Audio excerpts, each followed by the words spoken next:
Yo cher Phoenix, j'espère que tu vas bien, que tu es en pleine forme et que tu pètes le feu. Je te souhaite la bienvenue dans cette nouvelle vidéo YouTube dans laquelle j'aimerais échanger avec toi sur une notion particulièrement importante qui m'a sauté à la figure lors de cette période de pause et de difficultés que j'ai traversée récemment et qui me revient également beaucoup dans les échanges que je peux avoir avec les membres de la communauté ou avec les de plus en plus nombreuses personnes qui prennent contact avec moi pour que je les aide à se reconstruire et à retrouver leur autonomie.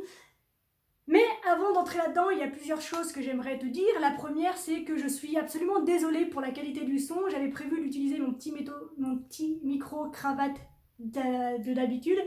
Mais effectivement, le pauvre, ça fait 6 mois qu'il n'a pas servi, donc il est complètement déchargé. J'avais pas prévu le coup, donc je te promets que ce sera réglé pour la prochaine fois. La deuxième chose, c'est que comme c'est une notion que je trouve importante, j'ai pris plein de petites notes que voici. Donc ne m'en veux pas si de temps en temps, pendant la vidéo, je regarde mes notes et que nous partageons ensemble un silence. Enfin, j'aimerais te remercier une fois de plus donc pour ton engagement, pour tes encouragements, pour tes commentaires, pour les partages de vidéos. Et j'aimerais t'inviter du coup, si tu es là pour la première fois, à ne pas hésiter à t'abonner car je me repars sur quelque chose de régulier. Tous les lundis à 21h le soir, je publie une vidéo qui encadre la notion en fait de relation toxique exclusivement, nécessairement, spécifiquement avec les parents. Si tu as été enfant maltraité, si tu as été enfant humilié, si tu as été enfant dans des difficultés comme ça avec tes parents, je suis là pour t'aider avec ma patate, mes conseils, mon expérience et on avance ensemble. Donc n'hésite pas à t'abonner et surtout à appuyer sur la petite cloche parce que si comme moi tu es abonné à 200 chaînes, on se perd dans le flot de vidéos, on n'a pas accès à toutes les vidéos qu'on voudrait voir et la cloche permet de mettre en avant en fait toutes les chaînes justement pour lesquelles tu vas cliquer sur la petite cloche. Donc n'hésite pas à t'abonner, mettre la petite cloche et si la vidéo te plaît, à mettre un petit pouce en l'air pour m'encourager à continuer. Maintenant que j'ai fait ma petite pub, entrons dans le vif du sujet. Donc en fait, ce que j'aimerais évoquer avec toi aujourd'hui, c'est la transition qui s'effectue entre le fait de devoir reconnaître que je suis victime d'une situation que j'ai subie et comprendre en fait à quel moment est-ce que je suis dans l'auto-victimisation et comment est-ce que je peux sortir de ça. Et c'est vrai que moi, à travers tout mon processus de vie et donc de résilience, j'ai longtemps été confrontée à cette difficulté-là puisque j'étais sans arrêt confrontée à des personnes qui me disaient « mais si tu as été victime, prouve-le » et je me suis rendu compte que, à force de vouloir prouver que j'étais victime de quelque chose, j'étais rentrée dans un processus qui me desservait complètement et qui, lui, était excessivement malsain. Et il y a une véritable différence entre être victime d'une situation et être dans l'auto-victimisation et donc se victimiser sans arrêt. Et c'est vraiment ça que j'aimerais évoquer avec toi aujourd'hui parce que, bon, je l'ai effectivement, heureusement, moins vécu donc dernièrement, mais du coup, si tu veux, j'ai ressenti cette transition particulièrement fortement cette fois-ci parce que justement j'ai de la conscience et du recul et j'ai des outils désormais pour traverser tout ça bien plus facilement que j'aurais pu le faire il y a quelques années et donc j'avais envie de partager ça avec toi pour repartir un peu dans le débat. Je trouvais que c'était une bonne première vidéo à te refaire, donc c'est parti mon kiki. Donc en fait je vais redéfinir avec toi ce qu'est pour moi le processus d'auto-victimisation. Pour moi, l'auto-victimisation, c'est un processus psychique à travers lequel, en fait, on choisit de se positionner dans une place de victime. Et donc, on a tous, à un moment donné de notre vie, accès à ce processus. On a tous un moment où on s'en est servi, où on l'a mis en place parce que c'était facile, ça facilitait certaines choses, ça manipulait un peu certaines relations pour obtenir ce qu'on voulait. C'est ok, c'est normal, on est humain, on expérimente, mais quand on fait appel à ça une fois, certaines personnes ont tendance à y faire appel sans arrêt, alors que la véritable voie de sortie en fait de toutes nos difficultés, c'est justement de comprendre là où on a été victime et là où il est nécessaire d'arrêter de l'être.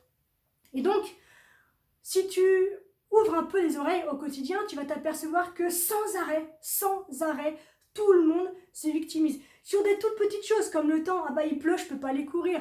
Ou sur d'autres choses, des choses du type, je suis sûre que tu les as déjà dites, je les ai déjà dites, je suis sûre que tu les as déjà entendues aussi. Des phrases du type, j'y arriverai jamais parce que j'ai été dénigrée, humiliée dans mon enfance. Ou encore, j'aurai jamais ce poste parce que je suis issue d'une communauté discriminée. Ou encore, j'aurai jamais cette promotion parce que de toute façon, mon boss, il peut pas me saquer, etc., etc., etc. Alors, j'ai envie de noter avec toi que, évidemment, toutes ces phrases sont vraies dans les faits, ou en tout cas, elles ne sont pas fausses.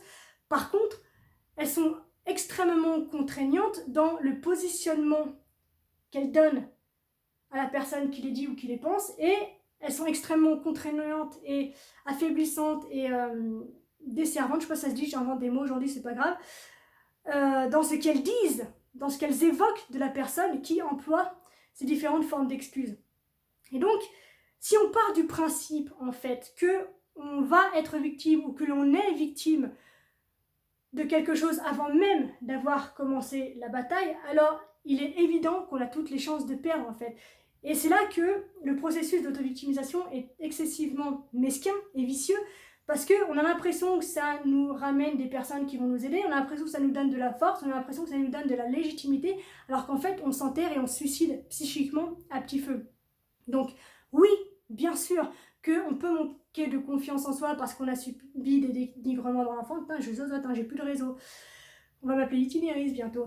Où on peut effectivement se sentir dénigré de par son origine ou par son statut social. Ce sont des réalités possibles, ce sont des réalités qui existent, ce sont des vérités. Il ne faut absolument pas les mettre de côté parce que c'est vrai, il faut travailler dessus, il faut avancer avec, il faut se construire avec. Par contre, les prendre comme point de départ de tes futurs échecs ou problèmes relationnels, ça reste un choix que ton psychisme prend jour après jour. Et l'excellente nouvelle, bien sûr, je suis là pour apporter des bonnes nouvelles malgré tout, c'est que tu as le pouvoir de reprendre le contrôle sur ces choix que fait ton psychisme. Tu as la possibilité de marcher à nouveau sur le bon chemin. Et donc, contrairement à ce qu'on pourrait croire, l'objectif du fait de prendre conscience qu'on a été victime de quelque chose, c'est justement de pouvoir sortir du statut de victime. C'est pas d'y rester, de s'y lever, d'y nager et puis de rester dedans indéfiniment. Non, à partir du moment où je prends conscience que je suis victime d'une situation, je peux sortir de ce statut de victime et de l'impuissance qui en découle. Et donc, c'est pour ça que spéculer sur le futur en posant comme hypothèse que tu vas être victime du système, d'un individu, ou expliquer toutes les conséquences négatives d'un quotidien par des variables extérieures, c'est un processus qui est particulièrement handicapant et surtout névrotique. Psychiquement, ça t'emmène dans des moulinages qui sont excessivement malsains et qui t'emmènent absolument pas là où tu as véritablement envie d'aller. Donc, en te posant toi-même comme étant une victime continuelle, tu induis dans le regard que tu poses sur le monde, le fait que tu es impuissant face à tout ce qui déroule dans ce monde que tu regardes à travers tes propres lunettes, donc que tu n'as aucune capacité à agir face à l'adversité. Or, je te le répète, c'est absolument faux. Moi, je suis convaincue qu'on a tous la possibilité de se sortir de n'importe quelle situation à partir du moment où on le veut, à partir du moment où on le décide et à partir du moment où on se met en mouvement. Mais tout ça, ça ne dépend que de toi. Donc, il faut vraiment comprendre qu'il y a une vraie différence entre un vrai statut de victime et la personne qui se sent victime continuelle d'un système. Et la première chose à faire pour prendre conscience de ça, c'est changer le regard que tu portes sur le monde.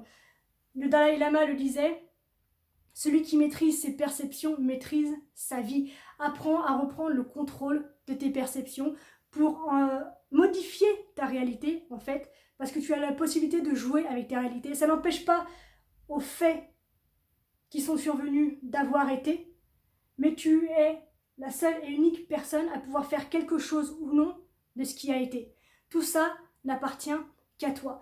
Et donc, pour changer ton regard sur le monde, pour changer la perception que tu as du monde, il faut retirer les lunettes névrotiques que tu t'es posées sur le nez depuis des années pour avoir accès à de nouvelles façons de voir, de ressentir et de penser. Et si tu attribues en fait tous tes échecs à la vie en général, au contexte ou à un sentiment de faire continuellement de mauvaises rencontres ou d'être né sous une mauvaise étoile, tous ces exemples non exhaustifs, une fois de plus, peuvent provenir de nombreuses problématiques de vie, mais elles ont toutes ces problématiques une variable commune, c'est le fait d'être toujours du côté de l'attribution causale extérieure. C'est-à-dire qu'en fait, toutes ces problématiques que l'on évoque nous permettent de nous dire que je ne suis pas responsable, c'est la vie qui l'est. Or, une chose est sûre, c'est que ce positionnement t'évite la remise en question. Ça, c'est sûr que grâce à ça, tu n'as pas besoin de te poser de questions. En revanche, le prix à payer pour ça est extrêmement lourd puisque tu te rends plus observateur qu'acteur de ta vie. Donc finalement, tu passes plus de temps à subir ta vie qu'à la vivre et à la gérer. Et bon, moi, je trouve que c'est un petit peu dommage. Donc, je rencontre en tout cas de plus en plus de personnes qui sont restées, en fait, qui ont passé des années, qui ont peut-être 50, 60, 60, 70 ans même parfois, et qui ont passé leur vie dans ce processus d'auto-victimisation. Elles ne se sont jamais remises en question sur le pouvoir qu'elles pouvaient avoir sur les événements. Et donc du coup, c'est des personnes qui ont tendance à évoluer vers un sentiment constant d'être agressées par le monde entier, par leur famille, par leurs parents, par leurs collègues ou par leur hiérarchie. Et ça mène en fait à des caractères qui sont aigris, ça mène à des caractères qui sont toxiques pour eux-mêmes, pour les personnes de leur entourage, et surtout, quand on ne travaille pas sur soi comme ça débouche aussi sur des maladies qui s'expriment physiquement, tout ce qui est cancer, tout ce qui est Alzheimer, tout ça, il ne faut pas croire que c'est anodin. Ça vient en grande partie, et c'est de plus en plus prouvé scientifiquement en plus, et je trouve ça excellent que les sciences puissent mettre leur grain de sel là-dedans, c'est que tout a une origine émotionnelle. Allez, tout, on va pas dire tout, on va dire 95% des maladies ont une origine émotionnelle. Donc il n'y a qu'en travaillant sur soi, en acceptant d'être acteur de sa vie, que l'on peut s'éviter au maximum d'aller vers une santé en déclin.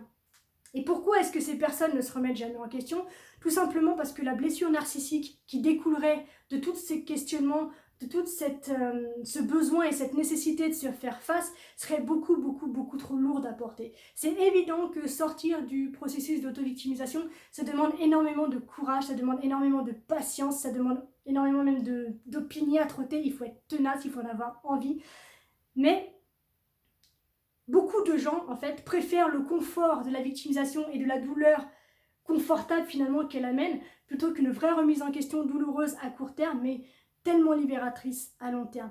Et donc, la plupart du temps, les personnes préfèrent imputer tout conflit au mauvais agissement de l'autre. Comme ça leur permet de se déculpabiliser, de ne rien faire. Et la seule solution qui se pose pour ces personnes-là, c'est justement de retirer ces lunettes qu'elles portent, ces lunettes névrotiques qui leur fait voir le monde de manière complètement déformée à travers un prisme négatif, à travers un prisme handicapant, à travers un prisme complètement invalidant en fait. Et c'est du coup prendre conscience que dans toutes les situations, tes actions ont un impact. Dans toutes les situations, tes agissements ont un impact.